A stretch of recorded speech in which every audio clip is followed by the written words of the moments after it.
అభ్యాసేప్యసమర్థోసి మత్కర్మ పరమో భవ మదర్థమపి కర్మాణి కుర్వన్ సిద్ధిమవాప్స్యసి.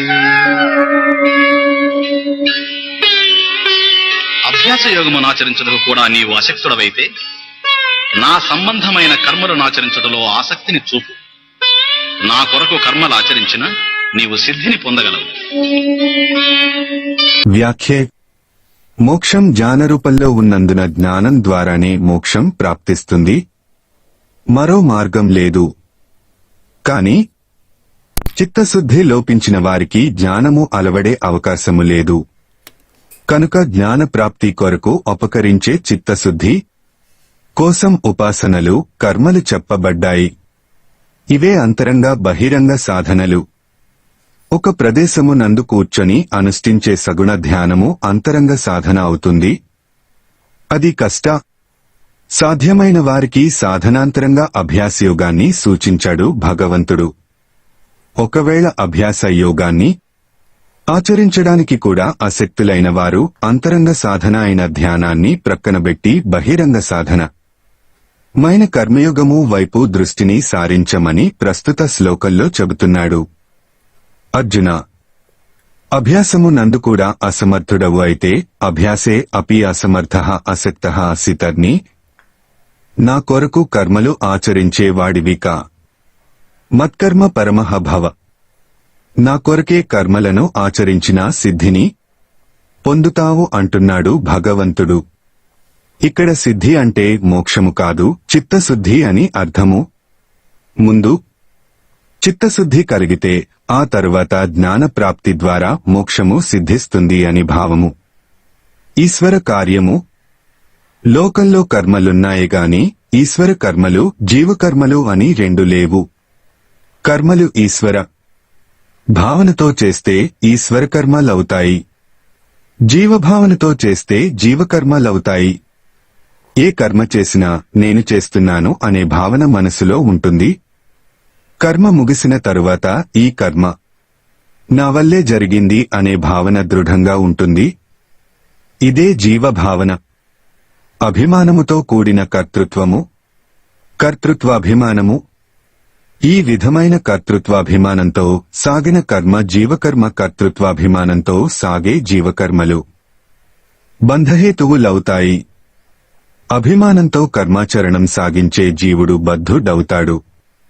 అలా కాకుండా ఈశ్వర భావన కలిగియుండి తాను నిమిత్తమనే బుద్ధితో కర్మలు ఆచరిస్తే అవి ఈశ్వర కర్మలవుతాయి. ఈశ్వర కర్మలాచరించేవారు బద్ధులు కారు, బుధులవుతారు. బుద్ధి శుద్ధి పడిన వారవుతారు, శుద్ధ బుద్ధులవుతారు. మత్కర్మ అంటే మదర్థం కర్మ అని అర్థము. భగవంతుని కొరకు చేసే కర్మలు మదర్థ కర్మలు.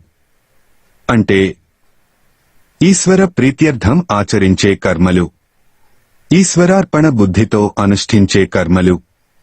కర్మలు చేసేది మనమే అయినప్పుడు ఈశ్వరార్పణ భావంతో ఎందుకు చెయ్యాలి అనే సంశయం కలగవచ్చు. కర్మల విషయంలో అవగాహన ఏర్పడనంత కాలము మనమే కర్మలు చేస్తున్నామనే అహంకారము ఉంటుంది. కర్మల స్వభావ స్వరూపాలు అర్థమైన నాడు ఈశ్వరుని ప్రమేయం లేకుండా స్వల్పమైన కర్మను కూడా ఆచరించడం సాధ్యం కాదని బోధపడుతుంది. అందుకనే మన పెద్దలు శివుని ఆజ్ఞ లేనిదే చీమైనా కుట్టదు అంటూ ఉంటారు. ఈశ్వరాజ్ఞ చేత కర్మలు జరిగేటప్పుడు, ఈశ్వరాజ్ఞ వల్లే ఫలితాలు అందేటప్పుడు కర్తుః ఆజ్ఞయ ప్రాప్యతే ఫలం. అవి ఈశ్వర కర్మలవుతాయేగాని మన కర్మలెలా అవుతాయి? దండ కట్టినా, పిండి కొట్టినా, బండిలాగినా, బండ నెత్తినా చేతులలో శక్తి ఉండాలి. చేతులు మనవి కావచ్చు. చేతులలోని శక్తి మనదో కాదో ఒకసారి ఆలోచించాలి. మాట పలకాలన్నా, పాట పాడాలన్నా, వడ్డించింది తృప్తిగా తినాలన్నా, నిందలు వడ్డిస్తూ ఇతరులను తిట్టాలన్నా నోటికి శక్తి ఉండాలి. నోరు మనదే కావచ్చు. నోటిలోని శక్తి మనదో కాదో కొద్దిగా. నడిచేందుకు మనకు కాళ్లున్నాయి, చూచేందుకు కళ్లున్నాయి, వినేందుకు చెవులున్నాయి. ఆలోచించేందుకు మనస్సుంది. వీటన్నిటిలో శక్తి ఉంది.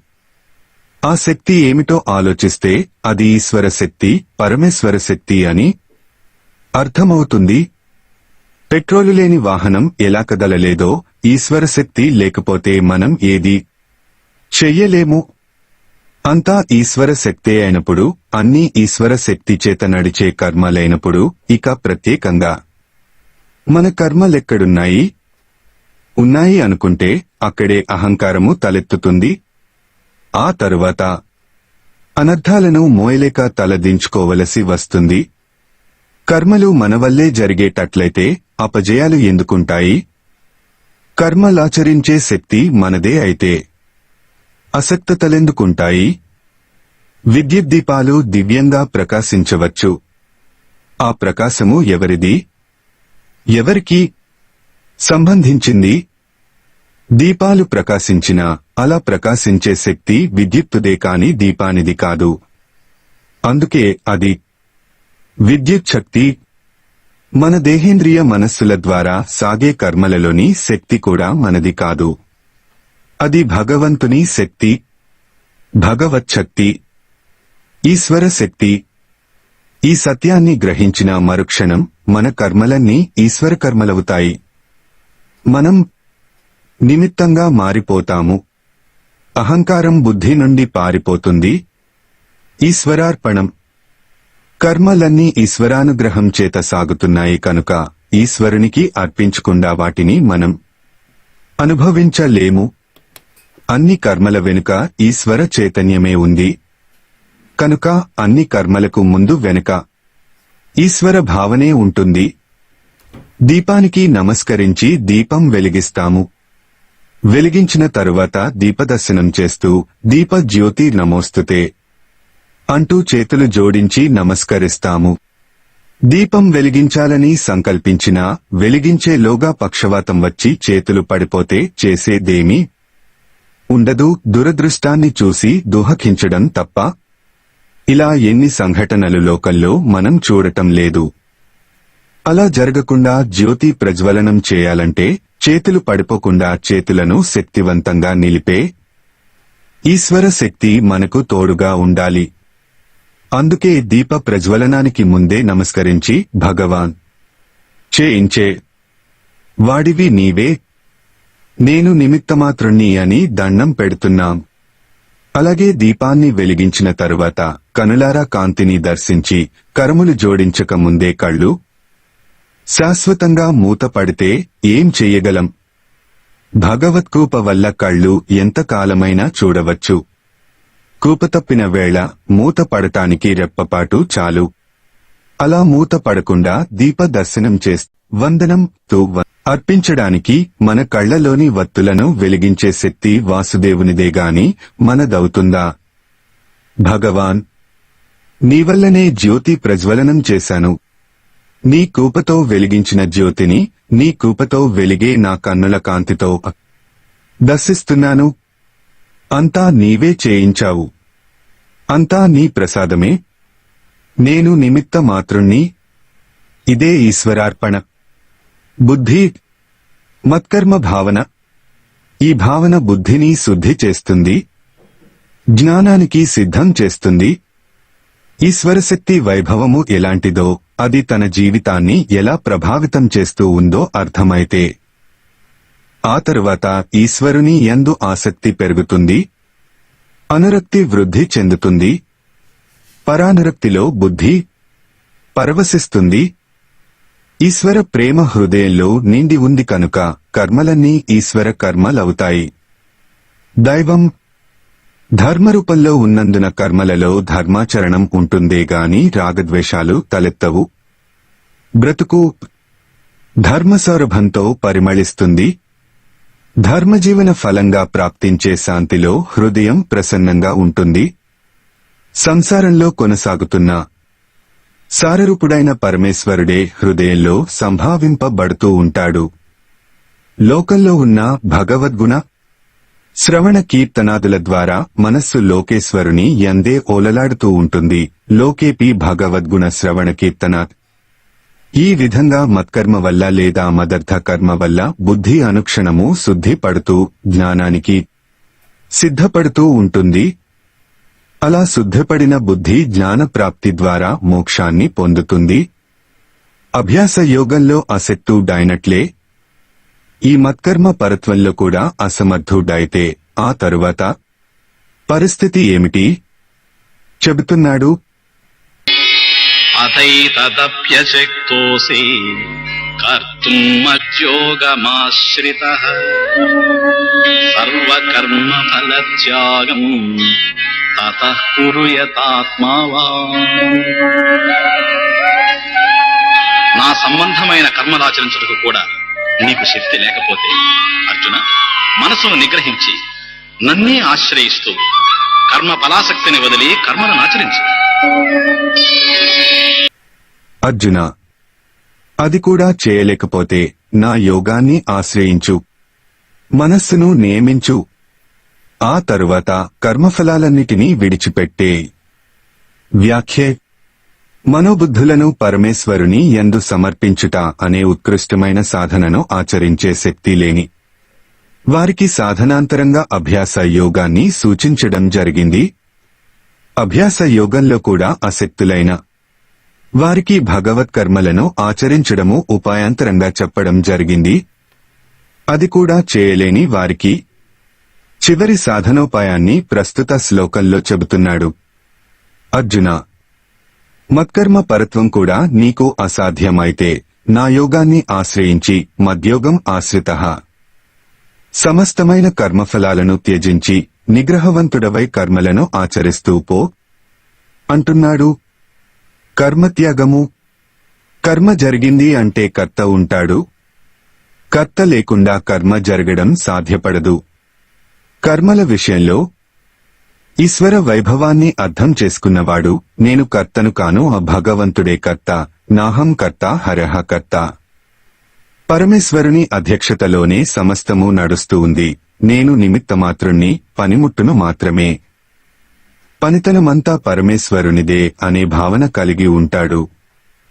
కర్మ నేను చేయడం లేదు అనే భావన ఎప్పుడైతే కలిగిందో కర్మ చేయని వాడికి ఫలం ప్రాప్తించే అవకాశం లేనందున కర్మాసక్తితో పాటు ఫలాసక్తి కూడా లేకుండా పోతుంది. కర్తృత్వాభిమానంతో పాటు భోక్తృత్వాభిమానం కూడా లేకుండా పోతుంది. ఒక్క విషయాన్ని ఈ సందర్భములో జాగ్రత్తగా అర్థం చేసుకోవాలి.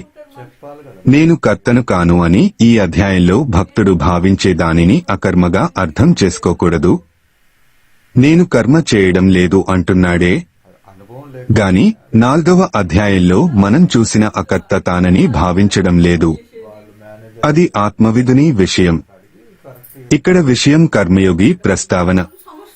అది మరచిపోకూడదు. ఆత్మయందు కర్మ లేదు కనుక తనను అకర్తగా చూస్తున్నాడు ఆత్మవిదుడు.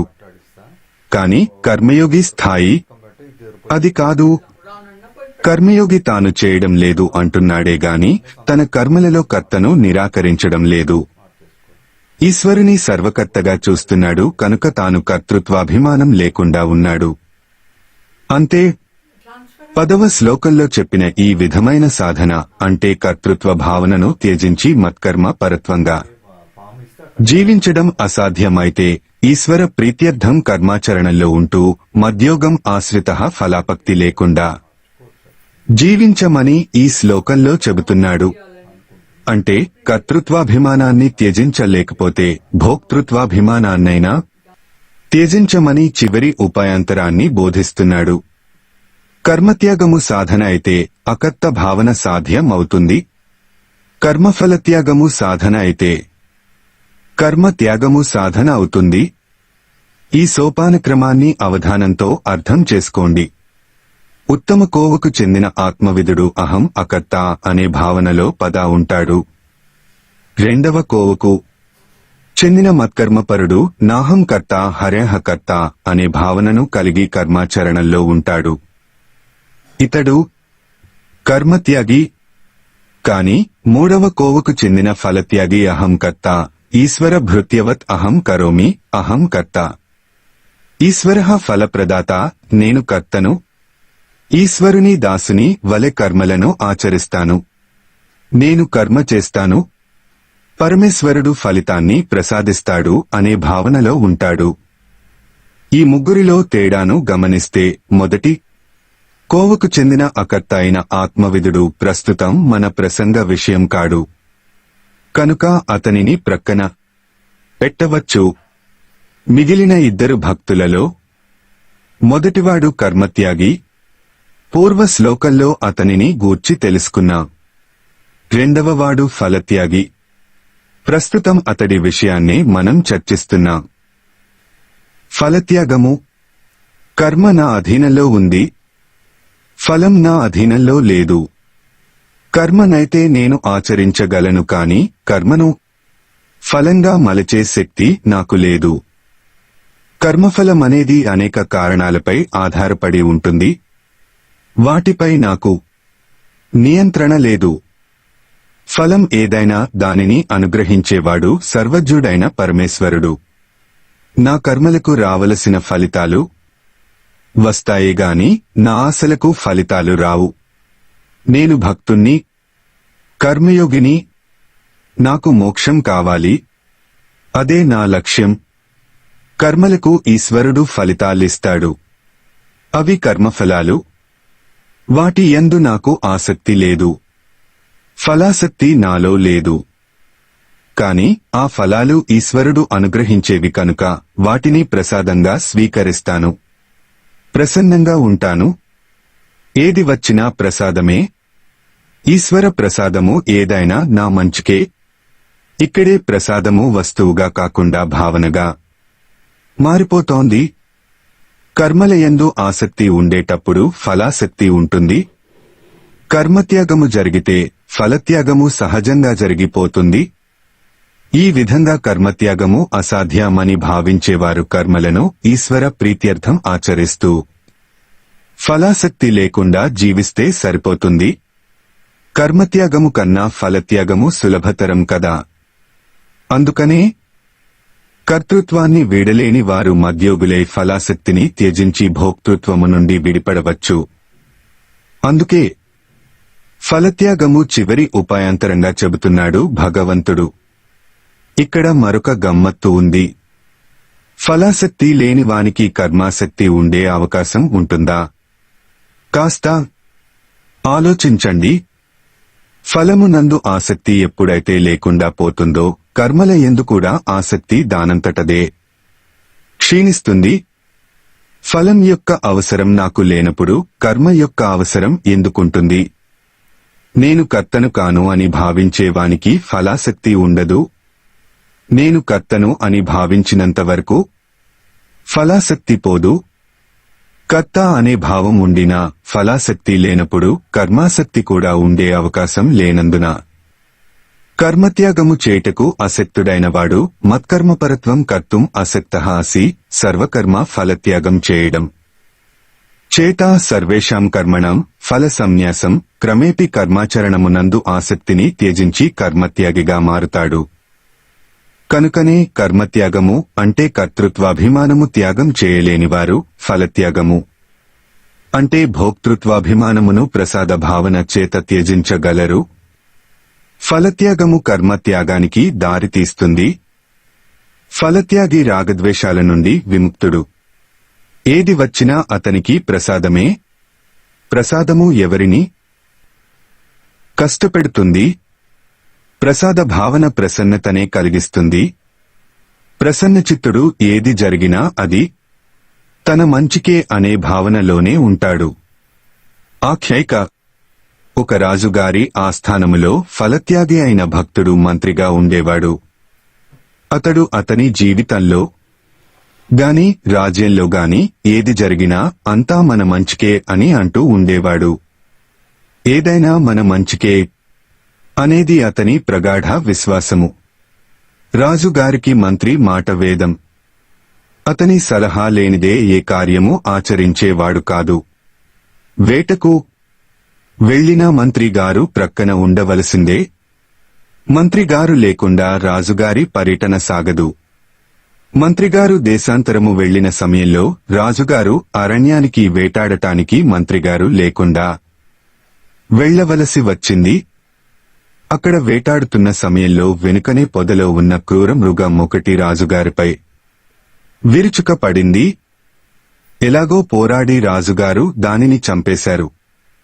కాకపోతే ఆ పోరాటంలో రాజుగారి ఎడమచేతి బొటన వ్రేలు తెగిపోయింది. రాజుగారు తిరిగి వచ్చి చికిత్స చేయించుకొని అంతఃపురములో విశ్రాంతి తీసుకుంటూ ఉన్నారు. ఈ లోగా దేశాంతరం వెళ్లిన మంత్రిగారు తిరిగి వచ్చారు. విషయం తెలుసుకొని రాజుగారి సన్నిధికి వచ్చారు. అరణ్యంలో జరిగిన సంఘటనను రాజుగారు మంత్రిగారితో చెప్పారు. విషయమంతా ఆలకించిన మంత్రిగారు అలా జరగడం కూడా మన మంచికే అన్నారు. మంత్రిగారి మాట రాజుగారికి మింగుడు పడలేదు. తన బొటనవ్రేలు తెగిపోవడం మంచికేనంటాడా మంత్రి? మంత్రికి తాను గొప్ప భక్తుడనే అహంకారము. అందుకే ఇలా మాట్లాడుతున్నాడు అని భావించి కోపోద్రిక్తుడైన రాజుగారు మంత్రిగారికి కారాగార శిక్ష విధించారు. మంత్రిగారు కారాగృహంలో హాయిగా సంకీర్తన చేసుకుంటూ తృప్తిగా ఉన్నారు. కొంతకాలమైంది. ఒకనాడు రాజుగారు గ్రామాంతరం వెళ్లి వస్తూ ఉంటే మార్గమధ్యంలో కొందరు దోపిడి దొంగలు అపహరించుకొని పోయారు. అరణ్యంలో ఒక నిర్జన ప్రదేశానికి తీసుకొని పోయారు. అక్కడ క్షుద్ర దేవతారాధన జరుగుతూ ఉంది. ఆ రోజు పూర్ణాహుతి. ఎవరైనా ఒక విశిష్టమైన వ్యక్తిని శిరచ్ఛేదం చేసి బలి సమర్పిస్తే వారి కార్యం సఫలమవుతుందని వారి విశ్వాసము. రాజుగారికి స్నానం చేయించారు. ఎర్రటి బట్టలు కట్టారు. నుదుటన ఎర్రటి కుంకుమను దిద్ది మెడలో ఎర్రటి పూలమాలను వేసి దేవతామూర్తి ముందుకు తీసుకొని వచ్చి వధ్య శిల వద్ద నిలబెట్టారు. మరికొన్ని నిమిషాలలో రాజుగారిని వధిస్తారు. వారి ఆచారం ప్రకారం బలి ఇవ్వబోయే వ్యక్తిని ముందుగా వారి పురోహితుడు పరిశీలించాలి, పరీక్షించాలి. వధార్హుడే అని అతడు చెబితేనే వధిస్తారు. పురోహితుడు వచ్చాడు. రాజుగారిని పరీక్షించాడు. రాజుగారికి ఎడమచేతి బొటన వ్రేలు లేదు. అంగలోపమున్నందున వధకు పనికిరాడు అని నిర్ణయించాడు. అంతే. అడవి దొంగలు రాజుగారిని విడిచిపెట్టేశారు. రాజుగారు అంతఃపురం చేరారు. ఆయన మనస్సులో మంత్రిగారే మెదులుతున్నారు. నిజమే, మంత్రిగారు చెప్పింది సత్యం. బొటనవ్రేలు పోవడం తన మంచికే జరిగింది. భక్తుడైన మంత్రిగారిని అపార్థం చేసుకున్నందుకు చింతిస్తూ రాజుగారు తామే స్వయంగా కారాగృహానికి వెళ్లి మంత్రిగారిని విడిపించి క్షమించామని ప్రార్థించారు. మీలాంటి భక్తాగ్రగణ్యుని కారాగృహంలో ఉంచి నందుకు క్షమించండి అని మంత్రిగారి చేతులు పట్టుకున్నారు. రాజుగారు, అయ్యో అయ్యో ప్రభువులు, మీరు అలా అనడమేమిటి? కారాగృహంలో నన్ను ఉంచడం కూడా మన మంచికే జరిగింది అన్నారు మంత్రిగారు. అదేమిటి? అంతా మన మంచికే అంటూ ఉండటం ఇతనికి ఓతపదమా అని సందేహించిన రాజు గారు, అమాత్యవర్య, అదేమిటి? కారాగృహంలో బంధించడం కూడా మన మంచికేనా అని ప్రశ్నించారు. మహారాజా, కాస్త ఆలోచించండి. నన్ను ఇలా బంధించడం జరగకపోయి ఉన్నట్లయితే నేను లేకుండా మీరు ఎక్కడికి వెళ్లరు కనుక మీతో అరణ్యంలో నేను కూడా ఉండేవాణ్ణి. మీరు వధకు అర్హులు కారు అని తెలిసిన వెంటనే మిగిలేది నేనే కనుక నన్ను వధించి ఉండేవారు. మీరు నన్ను కారాగృహంలో బంధించడం చేత నాకు ప్రాణహాని తప్పింది. అంతా మన మంచికే అన్నారు. రాజుగారు ఎంతగానో సంతసించారు. అంతా మన మంచికే అనేది మంత్రిగారికి ఓతపదము అనుకున్నాను. వాస్తవానికి ఆ వాక్యమే ఆయన ఉజ్వలమైన జీవితానికి ఊతమిచ్చింది అని గ్రహించలేక పోయాను అని రాజుగారు పశ్చాత్తాపపడ్డారు. అనుకూలమైన ప్రతికూలమైన ప్రసాద భావనతో జీవించే భక్తుడు ఎట్టి పరిస్థితులలోనూ చెదరడు, చలించడు. అతని ప్రశాంతతను ఎవ్వరూ భగ్నం చేయలేరు. కర్మ త్యాగమైన ఫలత్యాగమైన త్యాగమే ప్రధానమని గ్రహించాలి. 3, 4, 5 అధ్యాయాలలో ఈ విషయాన్ని ఎంతగానో చెప్పుకున్నాం. ప్రస్తుతం మళ్ళీ ఇక్కడ చర్చించుకున్నాం. ఇదే విషయాన్ని 18వ అధ్యాయంలో భగవంతుడు మళ్ళీ ప్రస్తావిస్తాడు. అక్కడ మీకు మళ్ళీ జ్ఞాపకం చేస్తాను. కర్మఫల త్యాగము అంతటి విశిష్ట విషయం కావడం చేత భగవానుడు ఇప్పుడు దానిని స్తుతిస్తున్నాడు. ఇదానీం సర్వకర్మ ఫలత్యాగం స్తోతి.